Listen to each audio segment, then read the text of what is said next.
We need more hands. I came from banking into early childhood development. I think we need to invite more people from politics, from economics, IT, from every sector to come.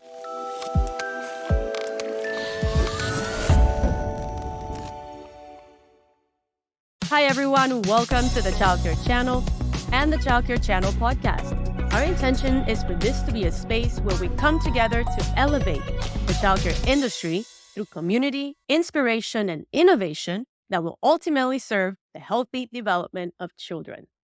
My name is Jane Diaz, and I am your host. In today's episode, we will be having a conversation with Leonard Chumo Falex. Leonard is the executive director and founder of Early Start Africa, a not-for-profit organization on a mission to promote access to quality care and education for children across the continent. Leonard is a global leader for young children with World Forum Foundation.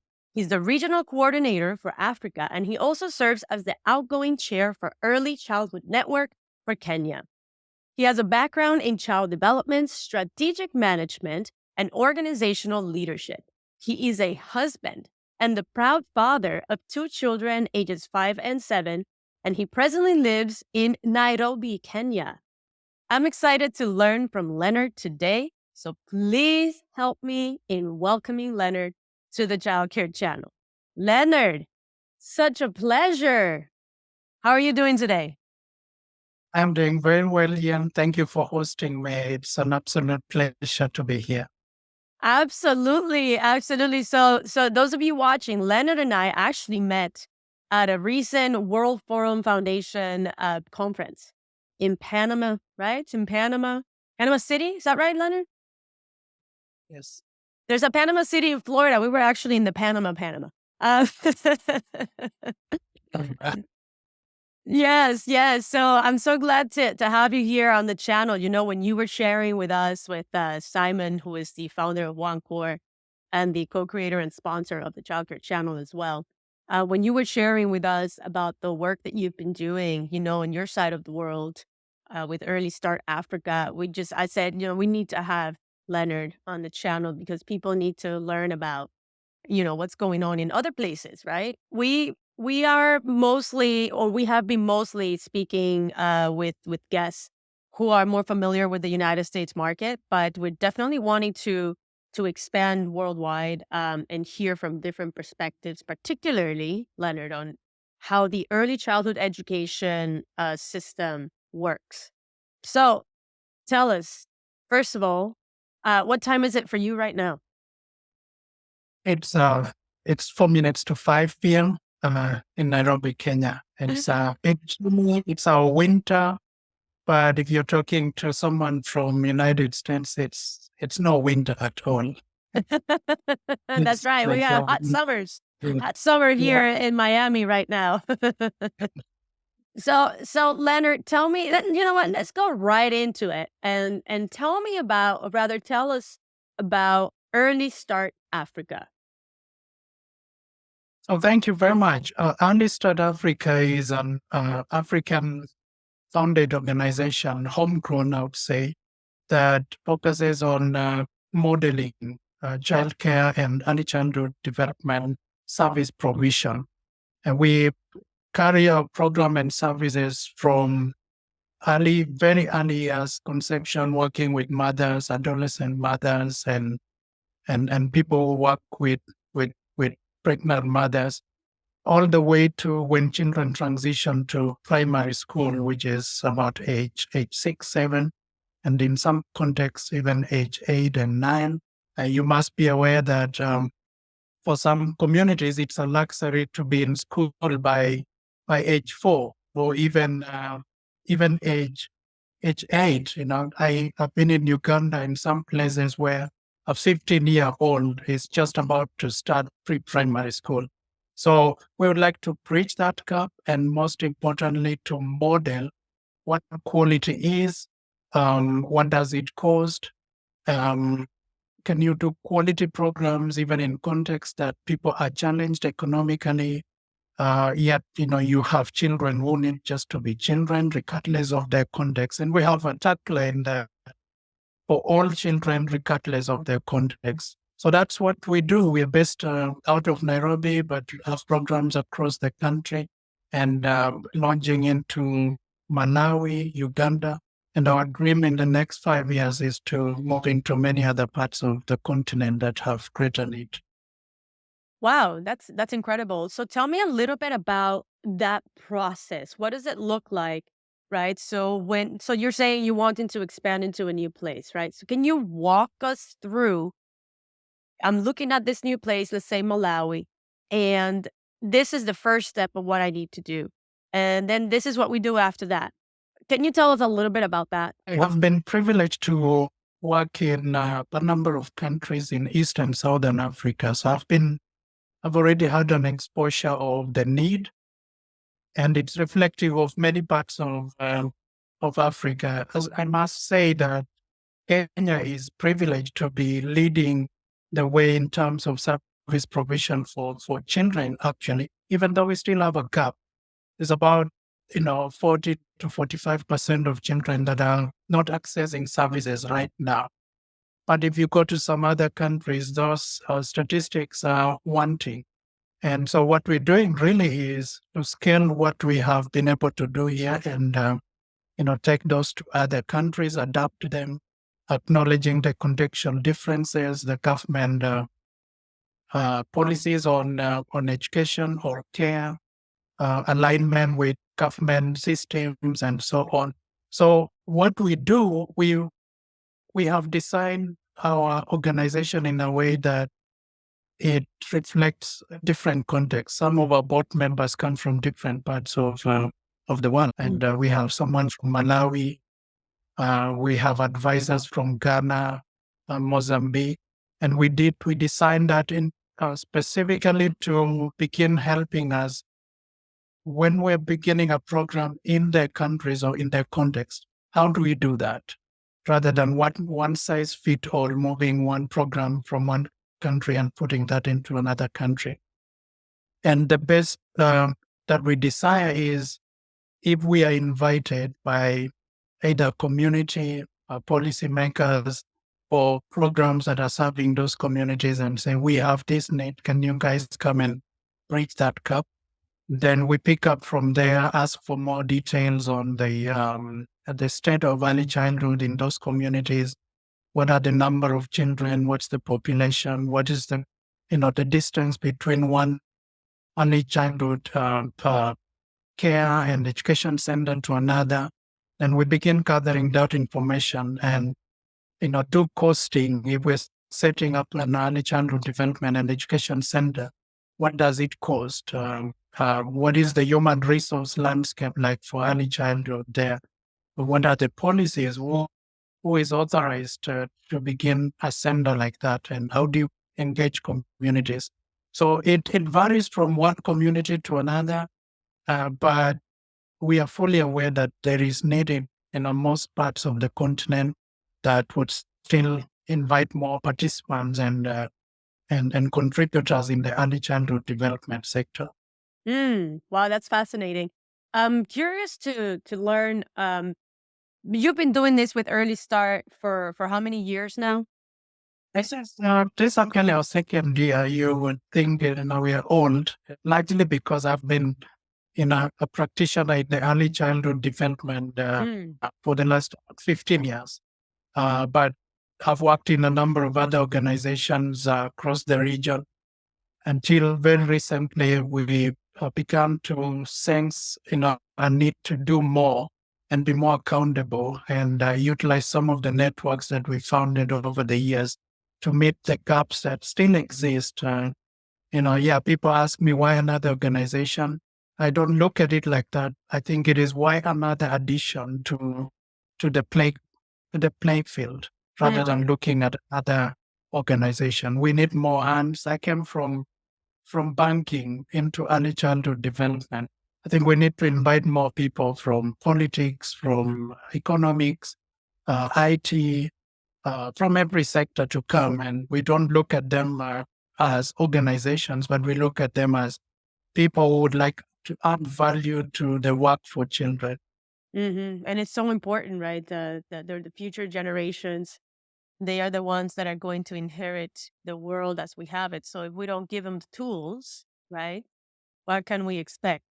I completely agree with you. This definitely, you know how the saying goes, it takes a village to raise a child. Well, I will take that to mean the village of, like you just mentioned, different people in different areas and different industries coming together. I love that you're from the banking industry and you decided to go into early childhood development. Can you tell me, on a personal note, a little bit about what was going on? You were in banking. What made you decide, hold on a second, I need to go here now? I am a people person, and so I missed, the human touch in the banking industry. I was in the head office doing bank reconciliation, and I was missing something. So during one of my leave period, I went to volunteer in an organization and help them to set up a social microfinance program within the organization. And a few months later, they called me and said, "We need someone to lead the program." And so I left bank and went there. Another 6 months later, the country director of the organization was moving out. She had another lucrative position. And so we had a vacancy in the country director position. So I applied and got the job, but that meant that I was leading other programs beyond the microfinance, social microfinance, and that included some parenting program, grassroots advocacy initiatives, teacher training, and early childhood development. And I began to develop interest to learn, what was early childhood development, why it mattered, and what skills did I need. I took some few short courses. Long story short, in 2012, we got married, myself and my wife, and a few years later, we had our firstborn. And of course, I was a student needing help. How do I take care of my own son? And I had determined that I wanted to make a difference in the life of my son. I have a slogan that I say that I'd like to bring up my children and be the lens through which they see the world. Mm. And I've made that commitment. I began to develop more interest, very personal, very selfish. I wanted to be a good father, good parent. And then I thought about my upbringing and children who missed opportunities to go to school and, poverty and things like that. And my passion for children and I began to sink even deeper. And I've been privileged to work with some leading organizations in the region that work for children. Mm. So I don't regret. I'm loving it. And I invite other people who would like to try early childhood as well. Oh, wow. Isn't it amazing how the greatest energy that creates worlds is love? The love of your children or the love for your children made you make this very life changing decision of, I'm going to become that mirror, that light, that lens through which my child sees and understands the world. And I commend you for that, because not every father or mother or every parent has that insight, has that priority or intention, for their children. Every parent does, of course, the best they can with the information that they have. So it's wonderful that you decided to make this your mission and your calling. And I know that you have been doing an amazing job with this. And so I wonder, because, you mentioned earlier that there's children in certain communities and even smaller villages that do not even have access to early childhood development education. We know that the biggest formation of a child's brain happens between the ages of 0 and 3. It continues, but 0 3 is the biggest brain development, for example. And so, how are you addressing this? I know you get the communities involved, you mentioned earlier. So, can you tell us a little bit more about perhaps an experience you've already had and maybe give us a picture of what it looks like to go in there and get the community involved? How do you actually manage to get that community involved? And then how do you find the teachers, for example, that will start, collaborating with the child in this way? Yeah, thank you for that question. And the the question of access and quality, I think they go hand in hand. We need to increase access, but ensuring at the same time that what we are offering is of quality, whether we're talking about nutrition, health, education, or just parenting programs for children. And so we're very aware that we have children that are out of coverage at this point. Um, whether we're talking about cities or the rural areas, there are children that are out of coverage. And for you and me, we know that, it's not just that they will finally get to school, but it's also a question of when. Time matters. And we selected, our name for organization, Early Start, to emphasize that it has to really start early. It's not just that it's okay, they will get there, but it has to be now. And they say, if not now, it's right now. Really? So in our region, there is an increasing momentum to bring on board as many people from policy, religious leadership, communities to begin to acknowledge that if we do not invest in young children at the right time, then we will be missing out. We've been taking advantage of the nurturing care framework by UNICEF, World Bank, WHO, that emphasizes the need for countries to invest strategically, collect data, provide leadership, and all government, all community, all families approach. And also the emphasis on systemic change. We have to ensure that we entrench, what we demand for children into laws, right-based approach. And we have a constitution here that talks about the rights of the children, and, implementing that constitution is what we are now focusing on. So bringing everybody on board from parents, teachers, police officers who help children to cross the road, or deal with issues of rape or adolescent, teenage pregnancies and so on. Parliamentarians who are working on laws to guarantee a bright future for all children.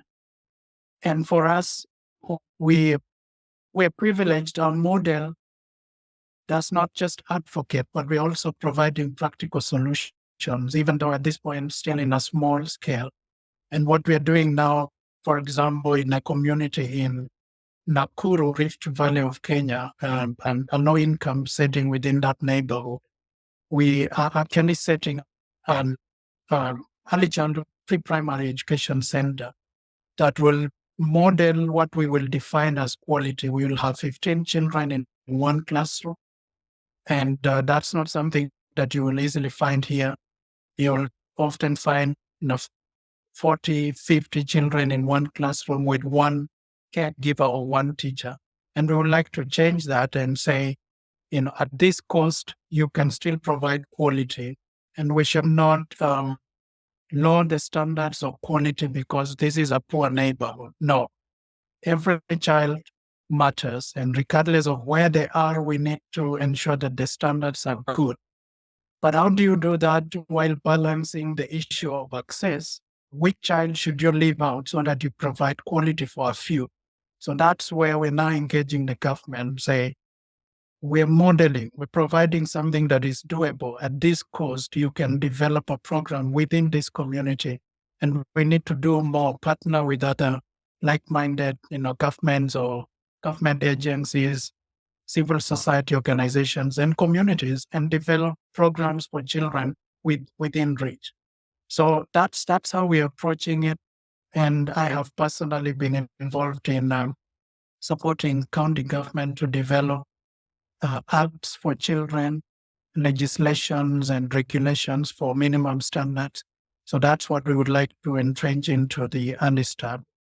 We will not look at the government as us versus them, even though we will challenge them, but we would like to encourage partnership, public-private partnership, and work together. The problem is too huge for us to begin fighting, and that's how we would like to approach it. Mm. Wow, that's a lot to unpack here. This is incredible. Let's get back to the Constitution that you mentioned. So, I wanted to ask you: the Constitution for the rights of children, is this something that's specific to Kenya, or is it something that's for multiple other places? I was referring specifically Kenya, the Kenya Constitution 2010, Article 53, which outlines the rights. It's basically the adapted version of the UN Convention on the Right of the Child. And we also have the African Charter on the welfare rights and welfare of the child, which all ratified here in Kenya, and most African countries have also ratified. I would not say that I've studied every country's constitution here in Africa to say that, but again, like I said, Kenya in many ways provides a model for many number of African countries insofar as children services and programs are concerned. So at least we have a beginning point where we all agree the rights of the child, the right to care, parental care, quality service, non-discrimination, right to a name, right to nutrition. That's entrenched in the Constitution. The question now is, how do we do that? How do we make that a reality? What partnerships are needed? What financing needs to go to make that a reality? And our government's really committed to making that happen. Mm. And let me ask you something else. So, in some communities, I know that children are expected to do certain work around the house, certain responsibilities. I know there's disparity between also boys versus girls and the expectations for both. Um, can you talk to us a little bit about so far? I know Early Start has been around for 2 years only, but do you have any sort of an anecdote or something you can share with us to understand that dynamic of the family structure, and how do you get parents who need their kids to contribute to something the family needs to agree to let them go to school instead? Yeah, you hit the nail on a challenge that is very alive with us here. Um, and with increasing urbanization and increasing rates of poverty and the gap between the rich and the poor, we many parents wanting to go to work and they cannot afford childcare services. So they're leaving their children in the care of their siblings. And I grew up almost in a similar circumstance when I was young. We worked out in the field, and there are things I wanted to do. For instance, I wanted to go to church because I thought it was great, but I couldn't because Sunday and Saturday were the only days my parents thought we needed to really work and support our income generating activities for the family. And we started that when we were still very, very young. We did not define that as child labor or exploitation, but there are a number of ways that could become that. If you're looking at what's the alternative cost. The child is working, but what would they be doing? What would they be doing if they were not working? And their consent, what is their age? What's the kind of work? And the culture here promotes the concept of teaching young children how to begin to work and contribute to the society when they are young.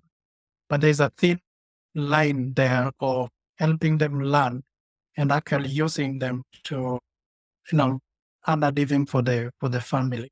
So we face those struggles and children that are out of school, or they would go 2 days a week and 3 days or 4 days they are home. If you follow that, they're helping the mother is not home, or the parents are ask them to come with me to go and work. We see that in quarries where mining is happening, tea plantations where children are plucking tea, in the streets where children are begging for money, and their parents literally bring them in the morning and come back for them in the evening. So it's a challenge that is with us. So we're approaching it from a number of approaches, advocacy with parents, but also reinforcing the legal obligation of the government and local administrations to make sure that every child is in school. And so parents would say, would they rather be in school and come back and have nothing to eat? So that raises the question of, do we have nutrition in school? Can we, provide at least one meal? And at early start, we're doing 2 meals, a breakfast and a good lunch, nutritious lunch. And our hope is that even if they did not have another meal in the evening, they can still do well with what they can get in school. So I think it's a multidimensional challenge, but we all agree the children need to be doing what they need to be doing, and we don't have an excuse, whether our economic challenges or culture, we don't have an excuse. I agree. There's no excuse in any place for children to not be able to grow up with the basic, such as the nutrition, the proper nutrition. I'm glad that you're doing that in your programs. That's something that we don't think about. For example, here in the United States, there are many laws to protect children in many ways. To start, you cannot just not send a child to school, right? Because there are laws and law enforcement that would investigate, and social services would investigate, why is this child not going to school? So you see a lot of government involvement in that regard, which from what I'm listening, you said, from what I'm hearing you say, it's not really the case in many places or many countries in Africa, especially remote villages and things like that. And something as basic as availability of food. It's like you were talking about the multidimensionality of addressing these things, which is, well, does us forcing the child to not help out in their household impact their ability to eat later that day? Which is stuff that, I didn't even think about that. Right. So, and how old were you, Leonard, by the way? You mentioned that as a child, you were one of these children who had responsibilities and couldn't go to church because you had to do Yeah. stuff around the house. How old were you? I think I started working when I was 4 years old. Wow. Beginning to help with washing dishes. I look back, of course, it sounds, it was great, but again, the question of opportunity cost. Mm. What would I be doing then? And now we know that early childhood is a period, it's a window of opportunity that hardly comes back again. And so we can make money later. That's not the time to make more money with more children. Now it's time for them to build foundations to make more money in future and not now.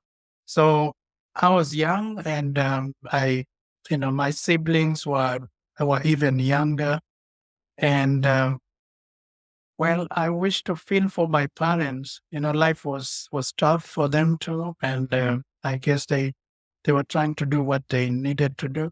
They didn't have the knowledge I have today about investing in young children and that creating that environment where they can thrive and going an extra mile to sacrifice and provide for children. They didn't have that, and so I have more obligation. They say with I think it's in the Superman movie that with greater power comes greater responsibility. We have knowledge, so we have greater power, and therefore we have responsibility to do more. We can't afford to do less.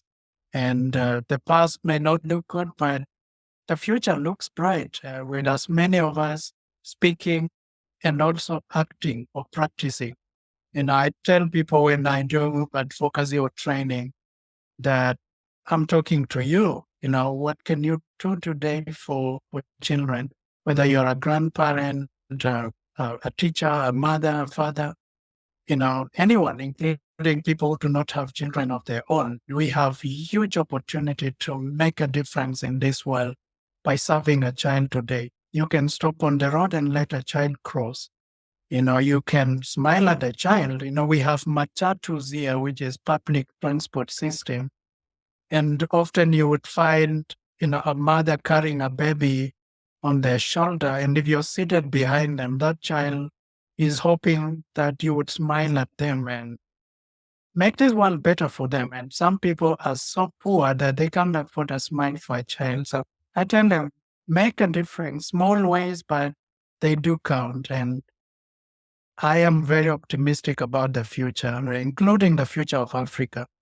Uh, Even though I'm aware we need to do more, the Nurturing Care Framework has a statement that is so profound that the opening forward actually signed off by, UNICEF, World Bank, and WHO that the only way to get countries out of poverty, to create equitable uh, justice, and get countries out of poverty is through investing in early childhood development. And so I tell people in government that there's a shorter route. It will take time because we didn't start in good time, but it is for sure. Let's give our children the very best. We will solve some of the social vices that we see around the world today. We will fight discrimination, racism. We will reduce unemployment. And it doesn't sound real, but it is real. Investing in children is a great answer to most of our world's problem today. Wow. You're so inspiring, Leonard. Thank you for answering the call, right? In your mission and in having this huge undertaking in your heart and through your organization, Early Start Africa. How can people, if they wanted to do their part and collaborate with you and contribute, where can they find you and how can they support? We have a website, earlystartafrica.org, and you can navigate to how to get involved, and it will require you to drop an inquiry email to us, and we'll get back to you immediately. We'll also invite people who have extra time on their schedule to visit and volunteer for a week, 2 weeks, or just reach out to mentor, do a training, a 1 hour training online by Zoom, or just be a friend of Early Start Africa, and we will appreciate your mentorship, your support, your encouragement, and inspiration. The work for children still needs all of us on board. Oh, that's amazing. So if you're here and you're still here with us and you're watching, please do visit. We're going to leave the website here in the description, and please do visit and see how you can support and get involved with Early Start Africa. I myself, Leonard, I make the commitment to you and the organization to contribute through mentorship. And of course, here at the channel, we like to create awareness, and we like to let people know that you exist, because there's a lot of people like Leonard who are doing amazing work in the world, and we definitely want to be able to be a platform of visibility to support, and in supporting also expanding this positive influence on early childhood development. So Leonard, you've been Thank you. amazing. Thank you. We Thank you. took a game here at the channel with our guests at the end that we call it 3 in a Beat. And this is a game where I ask you 3 questions and you answer in either 1 word or 1 sentence maximum. Are you ready to play? Let's try it.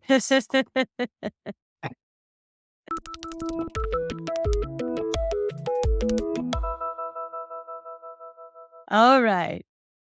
So, Leonard, what was your favorite toy as a child? A homemade bowl. A homemade ball. Okay, I'm gonna break rules here of the game.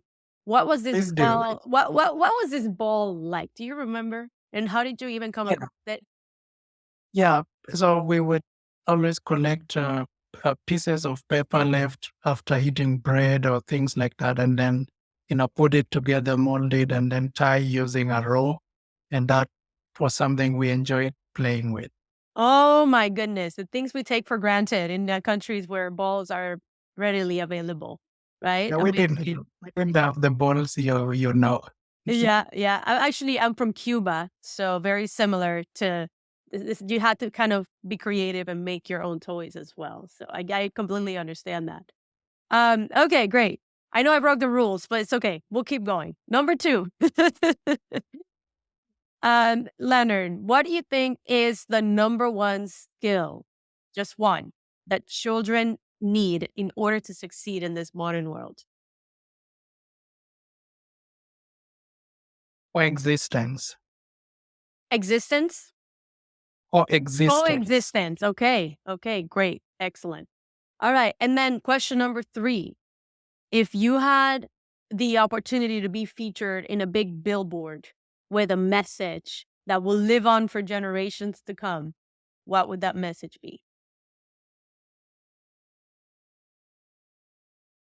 The heart or the soul of a nation is revealed by the manner in which they treat their children. Wow. That's incredible. That's incredible. The And heart I and soul of a that nation is, just say that one more time. that the heart or soul of a nation is revealed in the manner in which it treats its children.